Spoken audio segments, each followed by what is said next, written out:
अवांजी समातुन ताईं radio voice of Sindh London. सामीन हाणे असां अवां ताईं जदीद क़ौम परस्तीअ जे बानी रहबर सिंध साईं जीएम सैद जे किताब सिंध ॻाल्हाए थी जो मवाद पेश करे रहिया आहियूं। पीरज़ादो अब्दुल सत्तार सिंध जो वज़ीर आला हो, जंहिंजे दौर हुकूमत में सिंध जे भले जा केतिरा ई मनसूबा शुरू कया विया हुआ ऐं खेसि सिंध असेंबलीअ में मेंबरनि जी अक्सरियत हासिल हुई। उनखे जॾहिं मालूम थियो त वन यूनिट बनाए सिंध जे वजूद खे ख़तमु करण जी साज़िश थी रही आहे त हुन वन यूनिट जी मुखालफ़त कई, जंहिं करे खेसि वज़ारत आला तां डिसमिस करे अॻु में प्रोडा हेठि 7 सालनि लाइ सियासत मां ख़ारिज कयल खान बहादुर खोड़े तां प्रोडा पाबंदियूं हटाए सिंध असेंबलीअ जे मेंबर न हुअण जे बावजूदि खेसि सिंध जो वज़ीर आला नामज़द कयो वियो ऐं संदसि हथां वज़ारत ठहिराए पीर अली मोहम्मद शाह राजदी, हाजी मौला बख्श सूमरे ऐं काज़ी मोहम्मद अकबर खे वज़ीरनि तौरु खंयो वियो।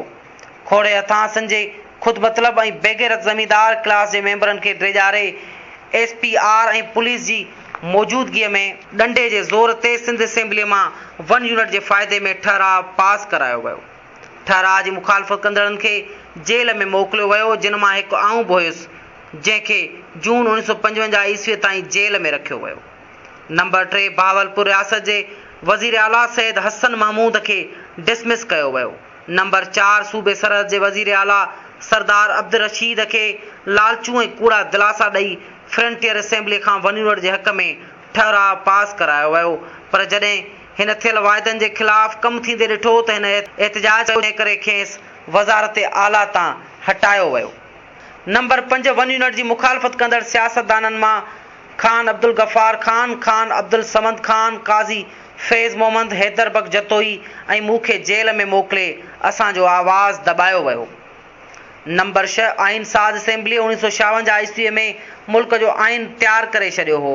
सिर्फ़ु गवर्नर जनरल जी सही थियल हुई, पर ग़ुलाम मोहम्मद खान गवर्नर जनरल उन आइन खे वन यूनिट जी राह में रुकावट सम्झी मूरगो आइन साज़ असेंबलीअ खे ख़तमु करे छॾियो।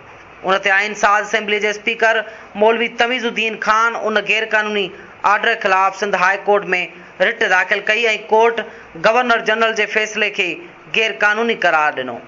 उन ते गवर्नर जनरल सुप्रीम कोर्ट जे हिकु पंजाबी जज आॾो अपील दाख़िल कई, जंहिं पंजाब जे मुफ़ादनि खे अॻियां रखी सिंध हाई कोर्ट जे फ़ैसिले खे सुप्रीम कोर्ट तरफ़ां रद्द करे फ़ैसिलो ॾिनो त जंहिं सूरत में ताक़त गवर्नर जनरल जे हथ में हुई, उन करे आइन साज़ असेंबली ऐं वज़ारत खे डिसमिस करण जो खेसि अख़्तियार हासिल हो। उन खां पोइ साॻे गवर्नर जनरल डंडे जे ज़ोर ते वज़ीर आज़म चौधरी मोहम्मद अलीअ खे बनाए गैर जमहूरी तरीक़नि सां साॻियुनि नासाज़गार हालतुनि में नई आइन साज़ असेंबली चूंडाई। उन खां पोइ 1956 ईस्वीअ जो आइन पास करायो, जेको वन यूनिट ते ॿधल हो, जंहिंजा मुखिया जुज़ा हेठियां हुआ। अलिफ मग़रिबी पाकिस्तान जे सभिनी सूबनि खे इंडियन इंडिपेंडेंट एक्ट 1957 ईस्वी जी भंजकड़ी कंदे ख़तमु करे मग़रिबी पाकिस्तान खे वन यूनिट हेठि हिकु सूबो बणायो वियो। बे दुनिया जे मंझल जमहूरी उसूलनि जे ख़िलाफ़ ओलह पाकिस्तान लाइ ओभर पाकिस्तान जी आबादीअ जी अक़लियत ऐं अक्सरियत वारी हैसियत ख़तमु करे ॿिन्ही यूनिटनि सूबनि खे मरकज़ी असेंबलीअ में हिकु जेतिरी नुमाइंदगी ॾिनी वई। ते ओलह पाकिस्तान जी सूबाई असेंबलीअ में मेंबरनि जो हिकु अहिड़ो गुरोह आंदो वियो, जेको डिप्टी कमिश्नर जे नामज़द कयल जरगनि जे मेंबरनि तरफ़ां नुमाइंदो थी आयो, जेको गुरोह हमेशह वक़्त जी हुकूमत जे इशारे ते वोट ॾींदो हो। उन आइन में वन यूनिट खे ड्राइण लाइ मग़रिबी ऐं मशरिक़ी पाकिस्तान जी असेंबली जे ठहराइण ऐं आइन साज़ असेंबली जे मेंबरनि जी 2/3 वोटनि जी ज़रूरत लाज़मी ठहराई वई। अहिड़ी रीति उन खां पोइ वन यूनिट जी हिफ़ाज़त ऐं इस्तेहकाम लाइ हिकु तरफ़ वन यूनिट जी मुखालफ़त ते मिलिट्री ऐं सिविल सर्विस ज़रिए सख़्ती कई वई ऐं ॿिए तरफ़ वहदत मग़रिबी पाकिस्तान खे जाइज़ ऐं सही साबित करण लाइ नशर व अशात जे समूरनि ज़रियनि, किताबनि, पंफलेटनि, अख़बारुनि, रेडियो वग़ैरह ज़रिए अवाम जा ज़हन मसक करण जी कोशिश कई वई। वन यूनिट जो क़याम ग़लति ऐं नुक़सानकार छो ऐं कीअं हो, उन लाइ मूं वटि हेठियां दलील आहिनि। नंबर 1 वन यूनिट जे गैर क़ानूनी निफ़ाज़ सिंध जे जुदा मुल्क ऐं क़ौम वारी हैसियत ऐं वजूद खे ख़तमु करे क़ौमुनि जे हक़ ख़ुदि इरादत जे उसूल जी ख़िलाफ़ वर्ज़ी कई वई। नंबर 2 वन यूनिट जो क़याम ऑल इंडिया मुस्लिम लीग जे 1940 ईस्वी वारे इजलास में पास कयल ठहराव जे रूह जे ख़िलाफ़ हो, जंहिं मूजिबि पाकिस्तान जी जुमली क़ौमी रियासतुनि खे आज़ाद ऐं ख़ुदमुख्तियार रियासतुनि बणाइण जो उसूल तस्लीम थियल हो। नंबर 3 वन यूनिट जो क़याम 3 मार्च 1943 ईस्वी ते सिंध असेंबली जे पास कयल ठहराउ जे ख़िलाफ़ हो, जंहिं मूजिबि सिंध खे आज़ाद ऐं ख़ुदमुख्तियार रियासत बणाइण जी तजवीज़ ॾिनल हुई। नंबर 4 ॼाणायल मुल्कनि ऐं क़ौमुनि जे माण्हुनि खे वन यूनिट जे क़याम मां उहो अंदेशो हो त पंजाब जा रहाकू पंहिंजी वधंदड़ आबादीअ खे हिननि जे मुल्कनि में ज़ोरीअ मुंतक़िल करे असुल आबादीअ जो तवाज़ुन मिटाए संदन जुदागाना मुल्की ऐं क़ौमी वजूद ख़तम कया वेंदा। नंबर 4 वन यूनिट जे क़याम मां सिंध जी तरक़ी ऐं तामीर खे ख़ासि तरह ऐं बलूचिस्तान ऐं पख्तूनख्वा जे मुफ़ाद खे आम तरह नुक़सान पहुचण जो अंदेशो हो। नंबर 5 वन यूनिट जे क़याम मां सिंध पख्तूनख्वा ऐं बलूचिस्तान जे अवाम ऐं दानिशवर तबिके खे ख़तरो महसूस थी रहियो हो त मुहाजिर पंजाबी साम्राजी संदन एराज़नि जे ज़मींदारनि वापारियुनि दौलतमंद तबिके मुलनि ऐं पीरनि खे लालच ऐं दॿाउ ज़रिए बेईमान ऐं पंहिंजो एजेंट बनाए अवाम जे दिमाग़नि खे मसक करे खेनि ख़तमु करण जी स्कीम लाइ रज़ामंद करण जी कोशिश कंदा। मग़रिबी पाकिस्तान सूबे ठाहिण खां पोइ वन यूनिट ज़रिए हिकु मुनज़म प्रोग्राम मूजिबि सिंध खे जेकी अखी 4 नुक़सान पहुचाया विया तिन मां कुझु ही आहिनि। नंबर 1 सिंध जी अटकल 80 करोड़ रुपयनि जी सरकारी ख़र्च सां ठहिरायल कोठड़ी बैराज रस्ते तालके टंडे मोहम्मद खान ऐं ॿियनि हंधनि ते सुधारियल ज़मीन गैर सिंधी मिलिट्री ऐं सिविल ऑफिसरनि खे ॾिनी वई, जिन में अक्सरियत पंजाबियुनि ऐं पठाणनि जी हुई। नंबर 2 केतिरनि ई सीनियर सिंधी ऑफिसरनि जा हक़ मारे पंजाबियुनि ऐं मुहाजिरनि जूनियर ऑफिसरनि खे आला उहिदनि ते प्रोमोट कयो वियो। मुख्य उहिदनि जहिड़ो कमिश्नर डिप्टी कमिश्नर SP वग़ैरह ते गैर सिंधी अमलदारनि खे रखियो वियो, जिन मार्फत सिंध बाबति बुलंद थींदड़ आवाज़ खे दॿायो वियो। नंबर 3 सिंध सरकार तरफ़ां जाबलू ऐं थर एराज़नि खे सुधारे आबादी लाइक़ ज़मीनुनि बणाइण लाइ जेकी प्रोजेक्ट तयारु कया विया हुआ, जिन जी तयारी लाइ सिंध हुकूमत रक़म जो इंतज़ाम बि कयो हो, तिन खे रद्द करे सिंध जा 33 करोड़ रुपया बचत नए ओलह पाकिस्तान सूबे पंजाबी अक्सरियत जे हवाले कया विया। ॿिए तरफ़ पंजाब ते 100 करोड़ रुपयनि जो कर्ज़ु हो, सो बि नए मग़रिबी पाकिस्तान सूबे खे भरणो पियो। सिंध मां फर्नीचर गालीचा ऐं दफ़्तर खणाए लाहौर निया विया, जॾहिं सिंध सेक्रेटेरिएट जे अमले खे स्पेशल ट्रेन में लाहौर वठी वञी रहायो वियो त अहिड़ो नज़ारो ॾिसण में पिए आयो जहिड़ो यहूदियुनि खे बाबुल वठी वञण वारो हो। नंबर 4 अपर सिंध में क़ाइमु थियल नए गुड्डू बैराज जी ज़मीन खे सुधारे गैर सिंधी पंजाबी ऑफिसरनि ऐं ॿियनि माण्हुनि जे हवाले कयो वियो। नंबर 5 सिंधी अदबी बोर्ड ऐं शाह लतीफ़ कल्चरल बोर्ड लाइ सिंध सरकार तरफ़ां मंज़ूर कयल रक़मुनि खे घटाए बोर्डनि जी तश्कील में तब्दीली आणे उन्हनि खे सरकारी ऑफिसरनि या 2D माण्हुनि जे हथनि में ॾेई रिथियल आला अदबी इल्मी ऐं सक़ाफ़ती कमनि खे रोकियो वियो। नंबर 6 सिंध सरकार तरफ़ां हर साल हिकु तालके में हाई स्कूल ऐं हर ज़िले में कॉलेजनि ऐं इस्पतालुनि ठहिराइण जूं जेकी स्कीमूं तयारु कयल हुयूं तिन खे रोकियो वियो। सिंध जे ज़ोरीअ प्राइमरी तालीम वारी स्कीम खे रद्द कयो वियो। नंबर 7 सिंध ऐं पंजाब जे विच में थियल 1945 ईस्वी वारे पाणी जे मुआहिदे खे रद्द करे पंजाब जे फ़ाइदे लाइ नवां बैराज ऐं डैम तामीर कराया विया। नंबर 8 सिंध जे अहम खातनि में आला अमलदार गैर सिंधी रखी खेनि वसी तर अख़्तियार ॾेई सिंधी मुफ़ाद खे नुक़सान पहुचायो वियो।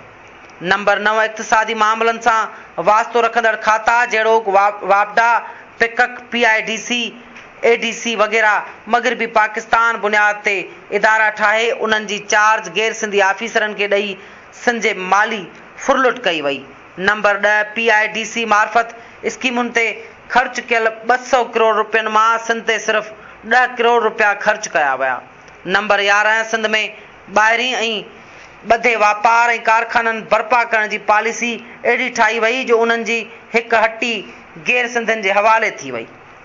नंबर 12 सिंध जे अस्पतालुनि रेलवे स्टेशननि रस्तनि कॉलेजनि स्कूलनि मार्केटनि ऐं ॿियनि मर्कज़नि ते गैर सिंधी ऐं सिंध दुश्मन माण्हुनि जा नाला रखी सिंध जे रवायतुनि ऐं सक़ाफ़त खे नुक़सान पहुचायो वियो। नंबर 13 उर्दूअ खे क़ौमी ज़बान बनाए सिंधीअ खे गैर मसावी हालत में रखी कराची म्यूनिसिपालिटी ऐं कराची यूनिवर्सिटी मां सिंधी ज़बान खे ख़तमु कयो वियो। नंबर 14 सिंध ऐं सिंधियुनि जे हक़नि जी हिफ़ाज़त लाइ उथारियल हर ॻाल्हि खे इलाइक़ाई ज़हनियत, मुल्की दुश्मनी, भारत जी एजेंटी, इंतशार पसंदी ऐं इस्लाम दुश्मनी जे नाले में दॿायो वियो। नंबर 15 समूरी सरकारी मशीनरीअ खे सिंधी, बलोच ऐं पख्तून क़ौमुनि जा जुदा वजूदनि, कल्चरल ऐं ज़बानुनि खे इस्लाम, पाकिस्तान ऐं मुस्लिम क़ौम जे नाले में ख़तमु करे मुहाजिर पंजाबी साम्राज्यनि में मदगम करण लाइ कतब आंदो वियो। नंबर 16 सिंध अंदरि स्टेशनुनि, रस्तनि जे पथरनि, नोटनि, दुकाननि जे साइन बोर्डनि ऐं वोटर लिस्टनि में नाला उर्दूअ में लिखी हिकु तरफ़ सिंधी ज़बान खे नुक़सान रसायो वियो त ॿिए तरफ़ नालनि खे खिलणहाब बणायो वियो। नंबर 17 सिंध में क़ाइमु कयल ऐं थींदड़ कारखाननि, इदारनि, बैंकुनि, दुकाननि, वापार जे मंडियुनि लाइ ॿाहिरां पंजाबी, पठान ऐं मुहाजिर घुराए रखिया विया। अहिड़ी तरह हिकु तरफ़ सिंधियुनि खे रोज़गार खां महरूम कयो वियो त ॿिए तरफ़ सिंधियुनि जी आबादी जो तवाज़ुन तब्दील कयो वियो। नंबर 18 सिंध जे पीरनि, मीरनि, ज़मींदारनि, वापारियुनि, कामोरनि ऐं सियासतदाननि खे लालचाए, हिसाए, ग़लति नज़रनि जी प्रचार ज़रिए सिंध जे क़ौमी ऐं वजूद खे विसारण लाइ संदन दिमाग़ कया विया।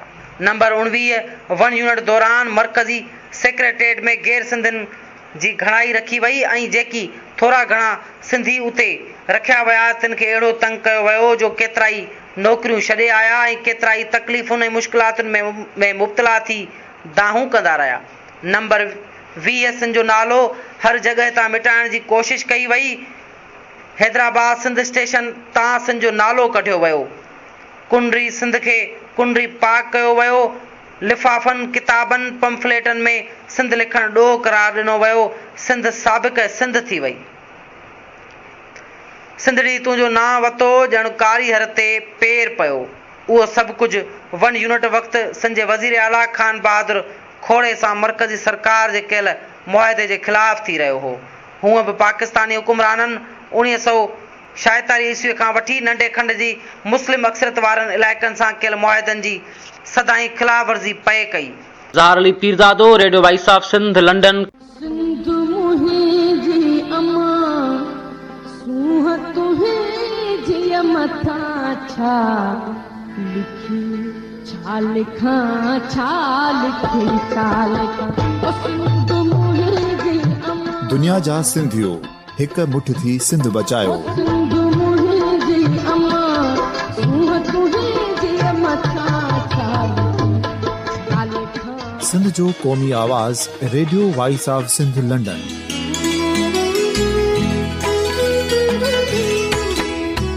Radio voice of Sindh London पंहिंजी नशरियात में सिंध जी सियासत, समाज, इक़्तिसादियात, तारीख़, क़ौमी उमंगुनि ऐं अख़लाक़ियात मुतलिक़ सिंध जी हक़ीक़ी तर्जुमानी कंदे प्रोग्रामनि खे असराइतो बणाइण लाइ सिंध जे घण घुरनि ऐं धरतीअ सां प्यार कंदड़ अदीबनि, दानिश्वरनि, सहाफ़ियुनि, उस्तादनि, वकीलनि ऐं हर तबिके जे मान वारनि सजणनि खे सिंध में शऊरी इनक़लाब लाइ सहकार जो सॾु ॾियूं था। अचो त गॾिजी सूफ़ियुनि ऐं संतनि वारी सिंध जो ओज हिकु मुठ थी वरी वापसि आणण वारे सफ़र जा साथारी बणिजऊं।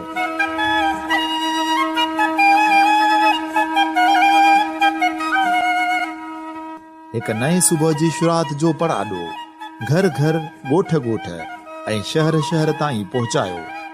शाल सिंध आबाद ऐं ख़ुशहाल थिए। सिंधी माण्हू सुखियो ऐं सताबो थिए।